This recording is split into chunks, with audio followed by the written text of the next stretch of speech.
One India Kannada YouTube ಚಾನೆಲ್ಗೆ ಸ್ವಾಗತ. ನಾನು ರಶ್ಮಿ.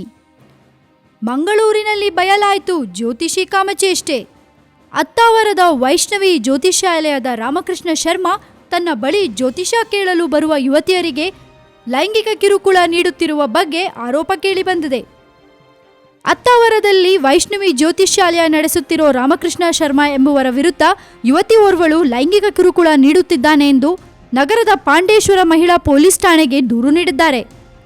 ಅಖಿಲ ಭಾರತ ವಿಚಾರವಾದಿ ವೇದಿಕೆಯ ಅಧ್ಯಕ್ಷ ನರೇಂದ್ರ ನಾಯಕ್ ಅವರು ಇತ್ತೀಚೆಗೆ ಜ್ಯೋತಿಷ್ಯಾಲಯದ ವಂಚನೆಯನ್ನು ಬಯಲಿಗೆಳೆಯುವ ಉದ್ದೇಶದಿಂದ ಯುವತಿಯೊಬ್ಬಳನ್ನ ತನ್ನ ಮಗಳೆಂದು ಹೇಳಿಕೊಂಡು ಈತನ ಬಳಿಗೆ ಕರೆದುಕೊಂಡು ಹೋಗಿದ್ರು.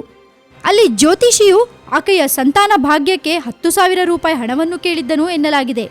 ಈ ಬಗ್ಗೆ ಜ್ಯೋತಿಷಿಯ ವಿರುದ್ಧ ಪೊಲೀಸರಿಗೆ ದೂರು ನೀಡಲಾಗಿತ್ತು. ಆದರೆ ಆತ ಜಾಮೀನಿನ ಮೇಲೆ ಬಿಡುಗಡೆಗೊಂಡಿದ್ದ.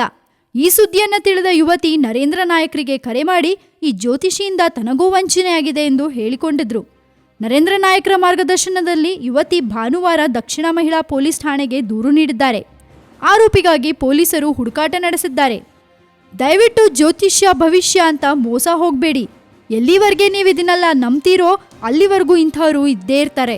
ಇದನ್ನೇ ಬಂಡವಾಳ ಮಾಡಿಕೊಂಡು ಎಷ್ಟೋ ಜನರ ಜೀವನದಲ್ಲಿ ಆಟವಾಡ್ತಾರೆ.